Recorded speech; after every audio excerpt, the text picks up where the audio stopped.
Qui ont la chance d'être en vacances à l'année longue? Ah oui. Les retraités? Ah oui. Ah, c'est cool, hein? Moi, pas encore.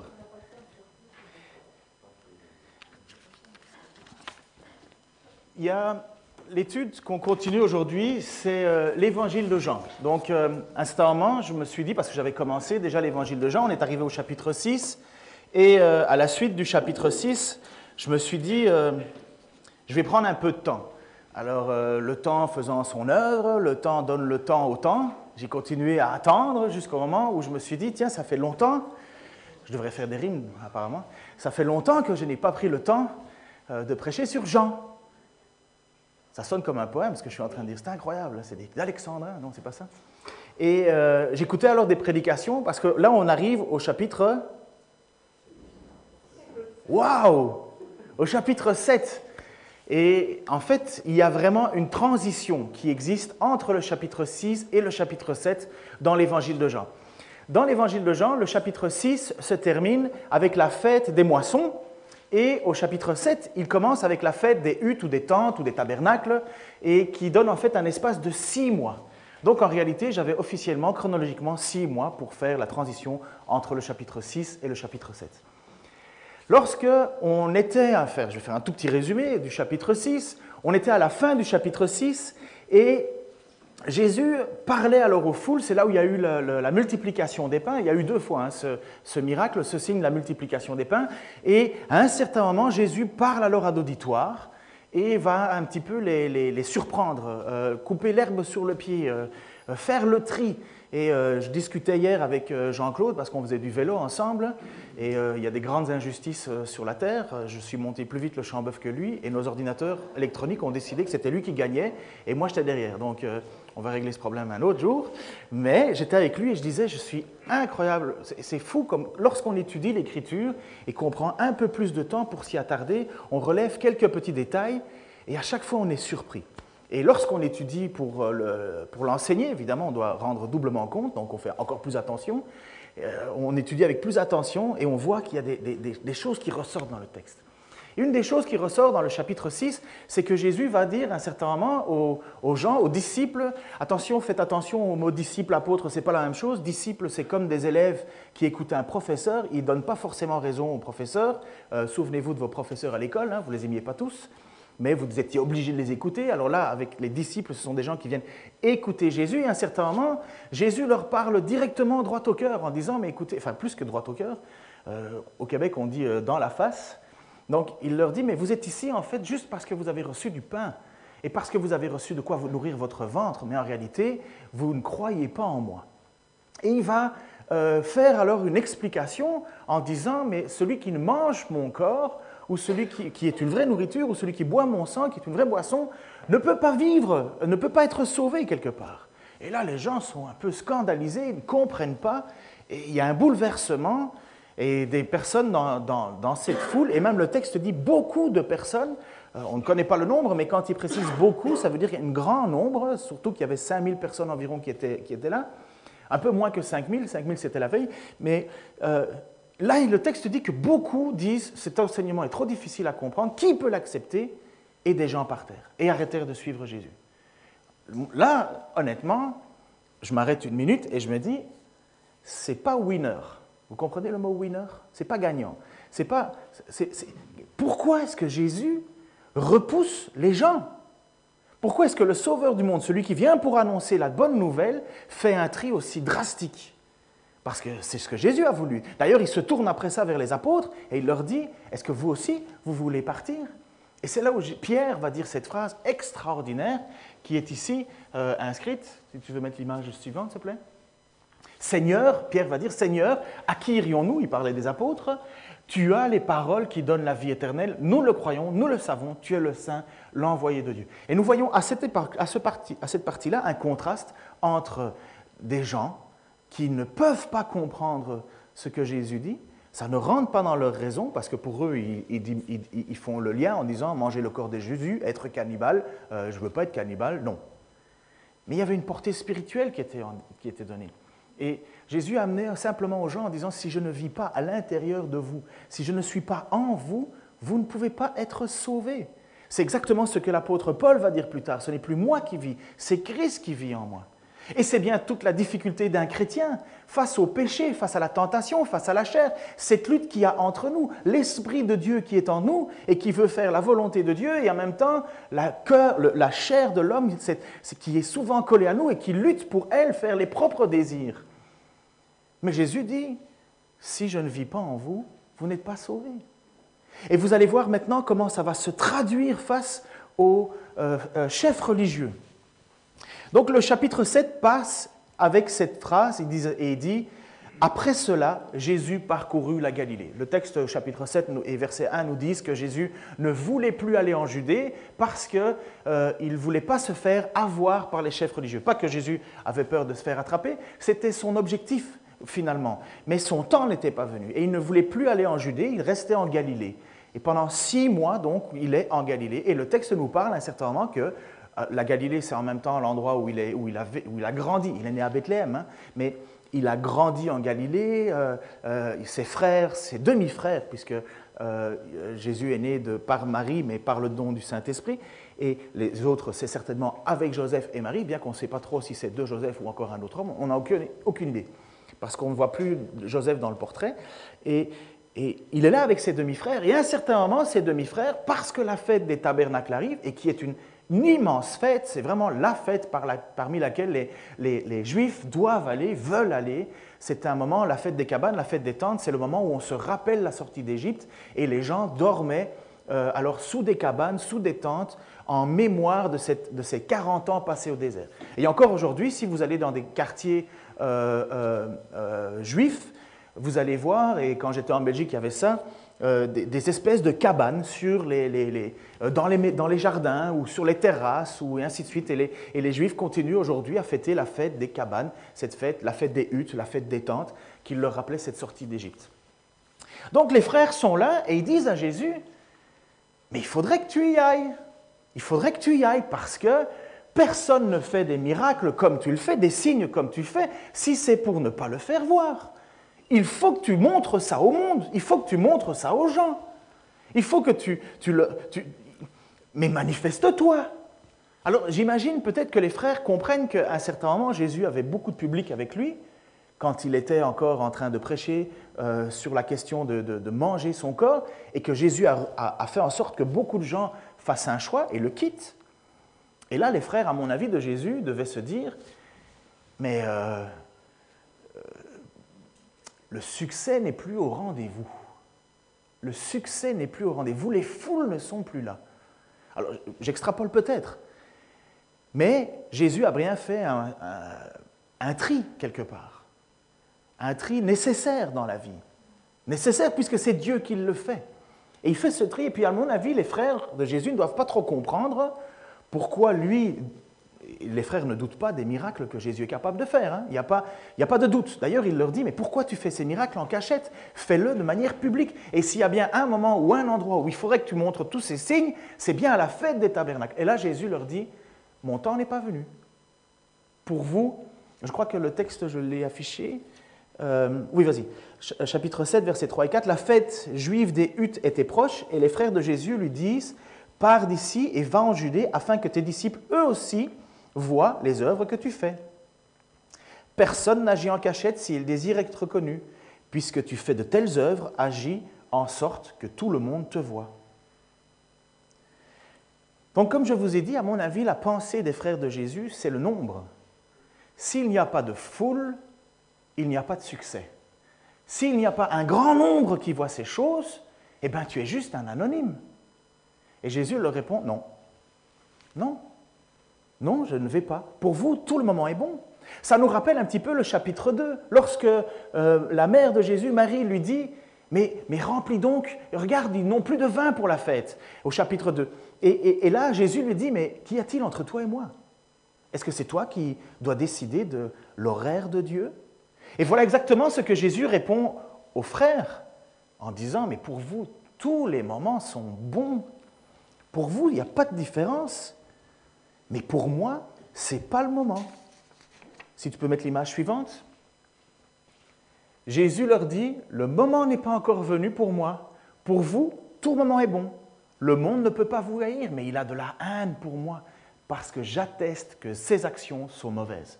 Allez à la fête, vous. Moi, je ne vais pas à cette fête parce que le moment n'est pas encore arrivé pour moi. Après avoir dit cela, il resta en Galilée. Vous allez voir, il y a un petit paradoxe juste après, mais on va rester là-dessus d'abord.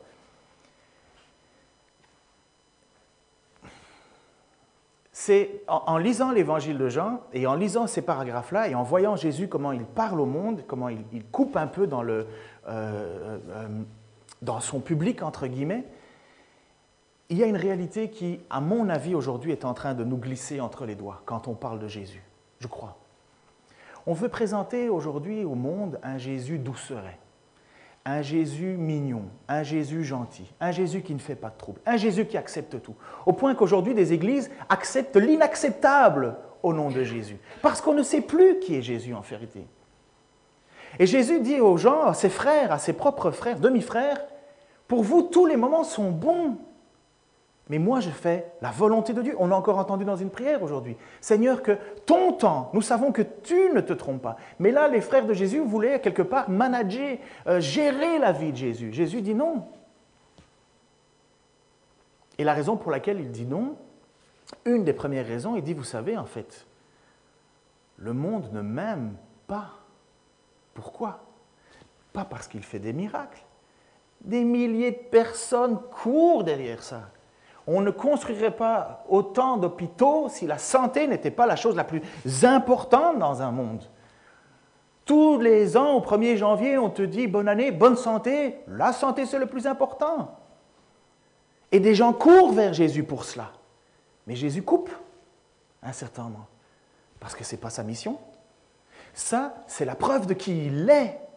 C'est pour authentifier qu'il est bien le Fils de Dieu, le Messie, on verra plus tard. Mais des gens courent à Jésus, mais dans les mauvais motifs, de façon égocentrique. Des gens viennent juste pour changer leur quotidien, pour changer leur vie. Améliore ma vie, fais que ma vie soit plus facile à vivre. Et Jésus coupe. Et il dit aux frères en même temps, mais pour vous, tous les moments sont bons. Mais la réalité de Jésus, ce n'est pas le gentil petit Jésus qu'on propose, c'est le Jésus qui dénonce le péché. C'est Jésus qui dénonce le péché dans la vie. Il ne fait pas que le dénoncer, il veut faire plus. Il veut sauver. Mais si quelqu'un se reconnaît sans faute, sans péché, n'imagine même pas l'importance du sacrifice que Jésus va faire. Jésus n'est pas mort sur une croix pour que j'ai plus d'ongles incarnés. Jésus n'est pas mort sur une croix pour que je n'ai plus la grippe. Jésus est mort sur la croix parce que Dieu ne pouvait pas m'accepter auprès de lui à cause du péché. Les frères sont morts sciés en deux, nous dit l'Hébreu. Des gens sont morts pour leur foi. Et Dieu, et l'Épître aux Hébreux nous dit qu'ils avaient une foi tout aussi excellente que les héros de la foi. Mais ils n'ont pas encore reçu maintenant ce que Dieu avait promis. Parce que ce Dieu a promis, c'est quoi? C'est la vie éternelle. Une vie dans la grâce, dans la plénitude, avec Dieu. Nous souffrons aujourd'hui, c'est vrai. Et beaucoup voudraient présenter un Jésus qui nous cesserait de souffrir. Mais allez dire ça aux Syriens chrétiens aujourd'hui. Allez leur dire que Jésus n'est pas avec eux. Moi, je pense que c'est eux qui nous regardent et qui nous disent « Qu'avez-vous fait de notre Jésus? Qu'avez-vous fait de notre Seigneur ?» Et exactement la volonté des frères. Et vous savez ce que le texte dit au sujet des frères? Et ça, c'est bouleversant. Le texte nous dit, en fait, les frères eux-mêmes ne croyaient pas en lui. Les frères de Jésus ne croyaient pas en lui. Et pourtant, c'est les frères de Jésus qui disent « Mais vas-y, va faire les miracles, va faire les signes, ne fais pas ça en cachette. » Est-ce que les frères de Jésus doutent qu'il est capable de faire des choses extraordinaires? Ont-ils une seule seconde un doute? Non. Au contraire, il leur dit « Mais pourquoi tu ne cherches pas la popularité ?» Mais Jean nous dit quelque chose extraordinaire. En fait, il ne croyait pas. Croire que Jésus fait des miracles, ça ne veut pas dire croire en Jésus. Ça, c'est quand on étudie le texte à un certain moment, ça nous frappe. Ça nous frappe. Et je suis là en lisant ça, en me disant, mais waouh, mais quelle est la foi que Jésus veut alors? Qu'est-ce que Dieu attend de moi? Vous savez, On est vraiment aujourd'hui, et comme beaucoup d'entre vous le savez, on est dans une période un peu difficile, où on ne sait plus trop démêler le vrai du faux. Au niveau des tendances chrétiennes, il y a un marketing phénoménal. On met des enseignes pour que le monde arrive. Et au final, ce qui est le plus important, c'est ont-ils été sauvés? Sont-ils sauvés? Est-ce que Jésus-Christ vit en eux? Est-ce qu'ils mangent la parole de Dieu? Est-ce qu'ils boivent le sang de Jésus-Christ? Et est-ce que Christ vit en eux? Et ça, c'est le plus important, parce que c'est le seul moyen d'être sauvé. Je ne vais pas plus loin sur ce sujet-là. On continue.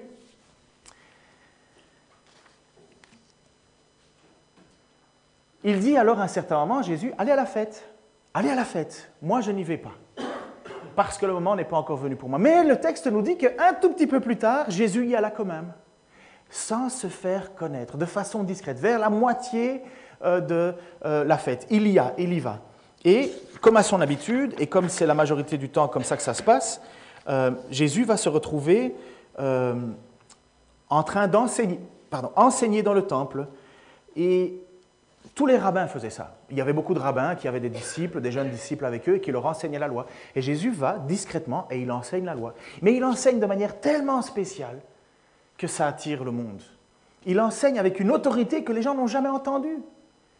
Il enseigne de manière prophétique. Vous savez, aujourd'hui, on entend tellement parler de mouvement prophétique et ceci et cela. Mais qu'est-ce que c'est que le mouvement prophétique si ce n'est la parole prêchée avec autorité? La parole qui va ni à gauche ni à droite, qui ne présente pas un Jésus que tout le monde attend, mais qui présente un Jésus tel qu'il est. Et Jésus parle avec autorité. Et les pharisiens, les scribes, les chefs religieux sont autour de eux et ils sont scandalisés. Pourtant, ce n'était pas à eux de le faire. Alors il enseigne Jésus et les gens s'étonnent de savoir, mais d'où tiens-tu cette autorité? Et voilà ce que le texte dit. Si tu veux, après. Jésus leur dit le moment... Bon, encore après. Encore après. Voilà. Merci. L'enseignement que je donne ne vient pas de moi. L'enseignement que je donne ne vient pas de moi, mais Dieu m'a envoyé. Mais de Dieu qui m'a envoyé, pardon. Celui qui est disposé à faire ce que Dieu veut saura si mon enseignement vient de Dieu ou si je parle en mon nom propre. L'homme qui parle en son propre nom recherche la gloire pour lui-même, mais celui qui travaille à la gloire de celui qui l'a envoyé dit la vérité et il n'y a rien de faux en lui. Attends. Jésus est en train de dire, je ne cherche pas mon intérêt. Je ne dis pas les choses qui vont me faire en sorte d'être populaire. Combien ne cherchent pas à avoir leur nom inscrit en bas d'un livre aujourd'hui? Combien ne cherchent pas à être populaires et en disant des choses populaires? Jésus, son principe est assez clair. Pourquoi est-ce que les gens le haïssent? Parce qu'il l'a dit plus tôt. Pourquoi les gens le haïssent? Parce qu'il dit des choses impopulaires. Et il ne dit pas des choses qui lui plaisent ou qui sont faciles à entendre. Il dit ce que Dieu veut qu'il soit dit.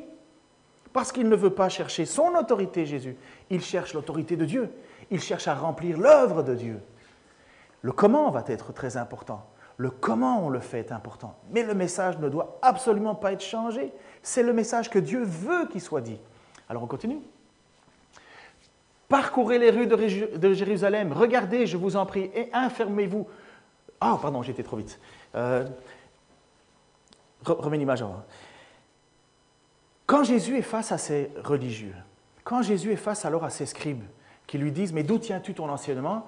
Il leur dit « Si vous saviez, si vous aimez Dieu, si vous connaissiez Dieu quelque part, vous sauriez que mon enseignement vient de Dieu. » Peut-être que c'est arrivé pour vous à un certain moment dans votre vie.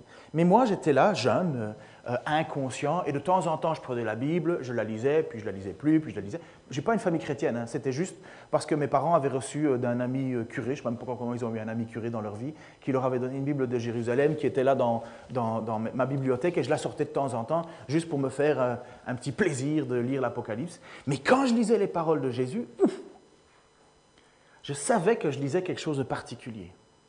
J'avais lu d'autres livres, j'avais lu d'autres religions, mais quand je lisais les textes de Jésus, ça me parlait.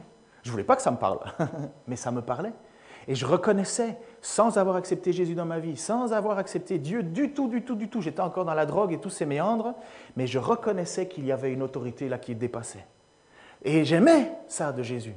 Il y avait quelque chose qui me plaisait en lui.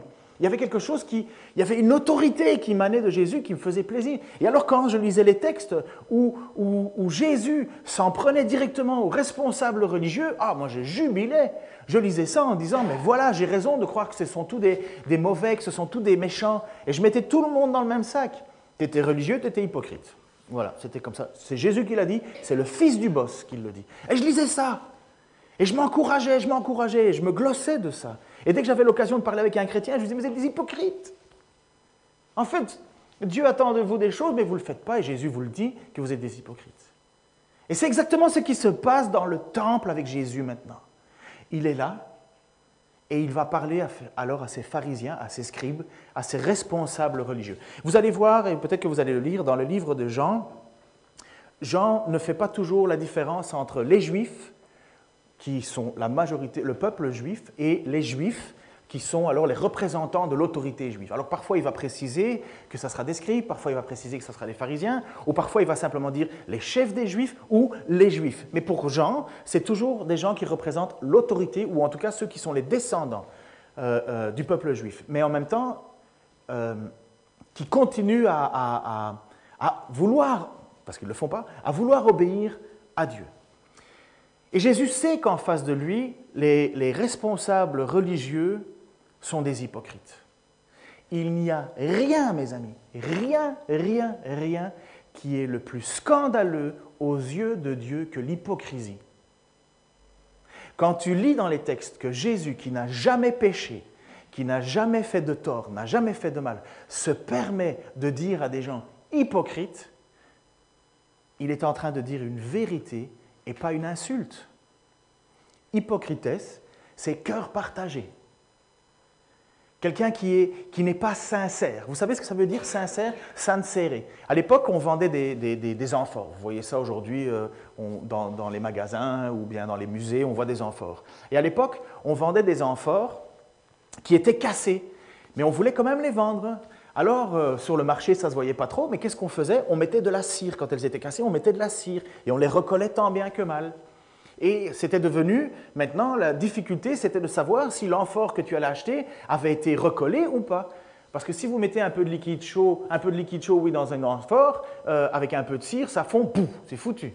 Et vous vous êtes fait avoir. Et l'hypocrisie sur les marchés, c'était ça. Alors, ce qu'on faisait à l'époque, c'est qu'on mettait un label, on mettait une espèce de poinçon sur les choses qu'on vendait et marqué « sincere », sans cire, vrai, pas faux. Exactement ce que Jésus cherche comme cœur devant lui. Jésus est là et alors il voit les chefs religieux qui sont hypocrites, mais en même temps, dans le cœur de Jésus, qui est Dieu, il n'y a rien de nouveau. Il n'y a rien de nouveau. Plusieurs fois, Dieu a dénoncé l'hypocrisie de ce peuple. Là, vas-y, maintenant c'est bon. Parcourez, dans Jérémie, parcourez les rues de Jérusalem, regardez, je vous en prie, et informez-vous. Cherchez sur ces places s'il se trouve un homme, s'il y a quelqu'un qui pratique la justice, qui cherche à être fidèle, et je pardonnerai à Jérusalem. Ça, c'est Dieu qui parle. S'ils disent « l'Éternel est vivant », c'est de façon hypocrite qu'ils prêtent serment. « Éternel, tes yeux ne cherchent-ils pas la fidélité ?» Tu les as frappés et ils n'ont rien senti. Tu as voulu en finir avec eux et ils n'ont pas voulu tenir compte de la correction. Ils sont devenus plus durs que la pierre. Ils ont refusé de changer d'attitude. Et ça, c'est le plus important et le plus difficile dans la vie du chrétien. Changer d'attitude, changer de cœur. Ce n'est pas l'écriture qu'on doit changer. Ce n'est pas inventer une nouvelle religion. Ce n'est pas polir Jésus pour le rendre plus joli. C'est quelle est l'attitude de cœur. Et ça, je peux vous assurer, c'est mon combat de tous les jours. Peut-être pas pour vous, vous avez déjà atteint un niveau de sanctification que je n'ai pas atteint. Mais comment c'est dur d'aimer des gens pas aimables. Comment c'est dur d'avoir le devoir de pardonner quelqu'un qui t'a fait du mal, qui t'a trahi, qui t'a blessé. Mais voilà ce que Dieu veut, un changement de cœur. Et les pharisiens n'ont pas le cœur changé. Ils ont l'Écriture, ils ont la loi, mais ils la tordent, et ils prennent les gens, ils les emprisonnent. Et c'est pour ça que Jésus leur cite un passage dans Ésaïe, si tu veux le passage suivant, il leur dit « hypocrite ». Il parle aux pharisiens. Et si vous lisez dans Matthieu chapitre 24 et compagnie, vous allez voir à quel point Jésus rappelle sans arrêt « hypocrite, bande de vipères, hypocrite, hypocrite ». Pourquoi ? Parce que les gens avaient la possibilité de changer la vie des autres, mais plutôt que de prendre la vraie religion, la vraie foi, le vrai amour de Dieu, le vrai Dieu, ils ont pris Dieu et ils l'ont écrasé sur les gens, ils les ont enfermés. Et Jésus se fâche. Ésaïe avait bien raison lorsqu'il prophétisait à votre sujet en ces termes. Ce peuple, dit Dieu, m'honore en parole, mais de cœur, il est loin de moi. Le culte que ces gens me rendent est sans valeur, car les doctrines qu'il enseigne ne sont que des prescriptions humaines. Jésus parle à ces gens en disant, vous êtes du vent, et même Dieu ne vous écoute pas. En fait, vous êtes des guignols, ça c'est moi qui dis, vous êtes des guignols, vous faites un spectacle, mais qui n'a aucune valeur. Dieu ne prend pas plaisir à cela, et ce que vous dites ne change rien. C'est du vent.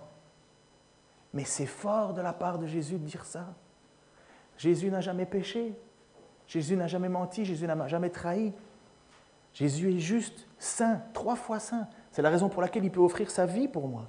Alors quand il parle aussi durement, ça doit nous interpeller. Ça ne peut pas nous laisser indifférents. Et juste après, s'il te plaît, Matthieu 24, 45 à 51, « Quel est donc le serviteur fidèle et intelligent ?» Voilà ce que Jésus va dire à un certain moment. « En voici un, que son maître a chargé de prendre soin des autres serviteurs pour leur donner la nourriture au moment voulu. Heureux ce serviteur, si le maître à son retour chez lui le trouve occupé à ce travail. Je vous le déclare, c'est la vérité, le maître lui confiera la charge de tous ses biens. » Voilà ce qui est un responsable, voilà ce qui est un frère pour un frère. Voilà ce qui est la preuve d'un changement de cœur. Et là, c'est encore une fois Jésus qui parle à des responsables religieux. Il dit, heureux si vous êtes occupés à soulager les autres. Heureux ceux qui prennent soin des autres serviteurs. Et combien de fois nous n'avons pas vu des gens dans l'Église ne pas prendre soin, mais écraser, au point que dans l'Église, ça ne devient même plus un lieu de joie, ça ne devient même plus un lieu de paix, ça ne devient même plus un lieu d'amour, ça ne devient même pas un lieu où j'ai envie de dire ce que je traverse, parce que personne ne va prendre soin de moi, on va me casser, on va me briser. Exactement ce que Jésus reproche après ça. Si tu veux mettre l'image suivante, s'il te plaît. Mais si c'est un mauvais serviteur, il se dira, mon maître tarde à revenir, il se mettra à battre ses compagnons de service, il mangera et boira avec des ivrognes, et bien le maître reviendra un jour où le serviteur ne l'attend pas, et à une heure où il ne connaît pas. Il chassera le serviteur, il lui fera partager le sort des hypocrites, là où l'on pleure et où l'on grince des dents. Et Jésus est dans ce temple, et il enseigne la vérité de Dieu, et les pharisiens qui sont là ne cherchent qu'une chose, à le faire mourir. Dieu lui-même. J'ai entendu dans une prédication, je trouvais ça tellement bien. Dieu s'est livré aux hommes et ils l'ont cloué sur une croix. Dieu s'est livré aux hommes en disant, vous voulez de moi? Est-ce que vous voulez? Et nous l'avons pris, nous l'avons cloué. Et c'est exactement ce qui est arrivé avec ces pharisiens. Alors que Jésus venait annoncer le message et la façon dont on était sauvés, ces gens, durs de cœur, comme des pierres, écrasaient et n'avaient qu'une seule envie, c'était de faire mourir Jésus. Qui peut approcher Jésus alors? Qui peut venir vers Jésus? Mais tous les pécheurs qui se reconnaissent comme pécheurs. Tous ceux qui savent que devant Dieu, ils ne tiendraient pas le coup. Essayer d'avoir une vie parfaite, ça n'existe pas. Tous ceux qui essayent de montrer un bon visage le dimanche matin ou dans des réunions ou quoi que ce soit, Dieu connaît la vérité de nos vies. Il n'y a personne qui est parfait. Mais qui peut être sauvé? Celui qui vient devant Jésus-Christ, celui qui vient devant Dieu et dit, je ne peux pas faire autrement que de recevoir ton pardon. Et voilà, un cœur humble, un cœur que Dieu accepte. Un cœur que Dieu approuve, un cœur dont Dieu a tout fait pour pouvoir l'accueillir. Quelqu'un qui se reconnaît être en déficit devant Dieu et en disant tu es Dieu. Si tu ne me pardonnes pas, je ne peux être pardonné. Si tu ne meurs pas, si tu ne donnes pas ta vie, pour moi, je ne peux pas être sauvé. Alors vous voyez la différence que Jésus vient pour présenter face à des religieux qui pensent avoir tout pour être sauvés. Jésus les regarde en disant « Votre cœur est de pierre. Vous avez les lois et compagnie, mais tout ça c'est futile, c'est du vent. » Ce que moi je recherche, c'est des gens qui entendent ma parole, qui sont confrontés à ma parole, parce que la parole et Jésus fait en sorte que les gens haïssent Jésus. Pourquoi? Parce qu'il dénonce le péché. Tu es adultère? Oui, tu es adultère. Tu es menteur? Oui, tu es menteur. Tu es ivrogne? Oui, tu es ivrogne. Tu es faux? Oui, tu es faux. Tu es voleur? Oui, tu es voleur. Et c'est justement parce que tu l'es que tu ne peux pas être accepté par Jésus-Christ. Mais je suis prêt à donner ma vie en rançon. Je suis prêt à venir vivre en toi. Je suis prêt à te donner ma vie pour faire de toi une nouvelle créature. Et le jour où Dieu te regardera, il ne verra plus à ton ancienne nature, il verra à l'espoir que tu as mis en moi. Parce que nous sommes sauvés en espoir. Je n'ai pas mis ma montre 1 heure en retard, moi. Il est bien 11h05. Hein? Ok, parfait. Vous n'avez pas trop mal aux fesses, ça va? Non? Jésus est là alors maintenant devant ses responsables religieux et il leur dit, écoutez, mon enseignement, c'est, vous le croiriez, enfin vous savez qu'il vient de Dieu. Jérémie, donc il a cité les passages face à l'hypocrisie, face à tout, et il nous a dit quel était le serviteur fidèle. Quel était le serviteur fidèle? Celui qui s'occupe des autres, celui qui a un cœur de compassion. Un serviteur fidèle, ce n'est pas quelqu'un qui dit « c'est pas grave » ou « oh, Dieu va passer l'éponge ». Non, un serviteur fidèle, c'est celui qui prend soin. C'est celui qui dit « oui, ce que tu as fait peut être grave devant Dieu ». C'est pourquoi nous allons plier les genoux ensemble et demander pardon à Dieu ensemble. C'est ça l'idée que Jacques nous dit dans une église qui devrait être heureuse et magnifique. Confessez vos péchés les uns aux autres. Et il n'y a rien de plus magnifique que de pouvoir aller voir un frère. C'est dur, hein, parce que notre nature humaine n'a pas envie. Hein. Mais il n'y a rien de plus magnifique que d'aller trouver un frère en qui on sait que l'amour de Dieu est là et qui va faire l'effort de penser, prier avec nous. Ce qu'on appelle la relation d'aide. Mais vous savez, dans une église, on est tous des champions de la relation d'aide. Normalement, on devrait tous être des champions de relation d'aide, parce qu'on devrait tous être prêts à écouter notre frère et à prier avec lui pour demander devant Dieu son pardon. Et Dieu est juste et fidèle pour pardonner. Et il le fera. Et parfois, et je vous encourage à cultiver cela, non pas dire « Ah, vers qui je pourrais aller pour me confesser ». Demander à Dieu de changer nos cœurs pour être celui qui peut écouter la confession d'un frère ou d'une sœur et de prier avec elle, de prier pour elle. Pourquoi? Parce que la lutte, elle est pour tout le monde. Et Jésus est là, et il reproche alors à ses serviteurs, à ces gens, à ses responsables de dire « Mais en fait, vous écrasez le monde. Vous n'êtes pas là pour prendre soin, vous ne prenez pas soin. Vous écrasez, vous tuez, vous jugez mal. » Et c'est d'ailleurs ce qu'il va dire. Il va dire « Cessez de juger d'après les apparences. Jugez de façon correcte. » Ça, là, encore aujourd'hui, malheureusement, ce passage-là a été tellement mal pris. Combien de gens arrivent dans l'Église en disant « Tu ne peux pas me juger ». Si. Comment ça, pas juger? Un chrétien ne juge pas. Non, ce n'est pas vrai. Un chrétien juge, mais il ne condamne pas. Mais nous jugeons, ça veut dire quoi? Nous jugeons, nous faisons la différence entre le bien et le mal. Ce n'est pas que Jésus est en train de dire aux pharisiens qu'ils jugent. Ils disent, vous ne jugez pas de la bonne façon.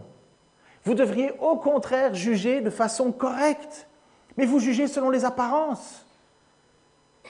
Et Jésus cherche quoi? Les cœurs. Et il disait seulement si vous pouviez juger de façon correcte. Lorsque le passage nous dit de ne pas juger, enfin, où on imagine croire ne pas juger, on dit pourquoi tu regardes la paille dans l'œil de ton voisin et tu ne vois pas la poutre qui est dans le tien? Oui, que dit la suite? Enlève d'abord la poutre et puis tu verras clair pour enlever la paille. Ce n'est pas de dire laisse la paille tranquille dans l'œil, tu ne vois pas comme tu es plus mauvais que lui. Non, travaille ton cœur, apprends à juger de la façon correcte et puis tu pourras aider un frère ou une sœur. Parce qu'au final, à quoi sert l'Église? À être assis comme ça, à regarder quelqu'un qui parle, à regarder des... À quoi sert l'Église si ce n'est pas être une famille qui prend soin les uns des autres? pour nous amener jusqu'au jour où nous serons devant Dieu. À quoi sert l'Église sinon? On est dans un spectacle? Non, on est des frères et des sœurs qui marchons ensemble, côte à côte. Et si l'un tombe, l'autre le relève.